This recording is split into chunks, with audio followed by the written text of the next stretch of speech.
So dito guys, may napagtripan ako na magjowa. Itong si Eudora at Clint. Bakit? Kasi dito sinubukan kong tudasin si Eudora pero di ko nagawa at nakatakas.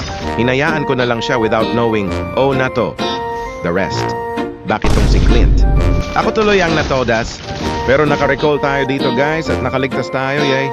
Nakita ko sa ibabaw na naghihingalo na si Eudora kaya binatuhan ko siya ng kuryente. Sabay alis ng parang nothing happened. At nakita ko ulit si Eudora at Clint sa ibabaw. Kaya pinuntahan ko na kaagad sabay bato ng second skill first at ulti nabura tuloy siya sa mapa. So dito nakita ko na naman si Clint kaya binatuan ko na siya ng second skill. Pero sa iba ito tumamaa kaya mission abort. Ako dito sabay takbo ng naglilipad.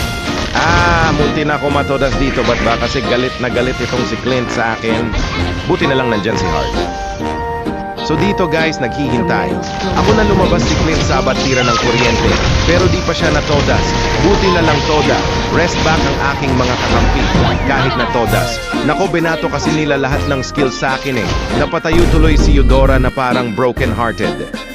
So dito naghihintay. Ako na lumabas si Clint. Ngunit nakita ko dito na naghihingalo na si Eudora kasi binatuhan siya ng barahan ni Harley. At wala akong nagawa. Binatuhan ko na lang ng kuryente si Obsidia Tagal kasi lumabas ni Clint. At dito ko salang napindot ko kong mga skills ko. Kawawa tuloy si Obsidia. Nakita ko si Eudora dito kaya binatuhan ko na siya ng kuryente. Sabay alis ng parang nothing happened. Itong Clint talaga guys, maggalit talaga siya sa akin at nagtawag pa ng mga kakampi at binatuhan. Ako dito ng fireball. Buti na lang di, sila marunong bumato. Di ko talaga akalaing mag-lowlord si Eudora sa classic, takot siguro matalo. Nag-aabang lang sana. Ako dito na may lumabas na isa pero tatlo yung lumabas dito. Kaya binatuhan ko na lang ng kuryente bahala na kung sino ang matamaan. Si Clint sana yung batuhan ko ng kuryente dito. Pero biglang nag-flicker itong si Eudora at siya ang natama ang niligtas niya buhay ni Clint.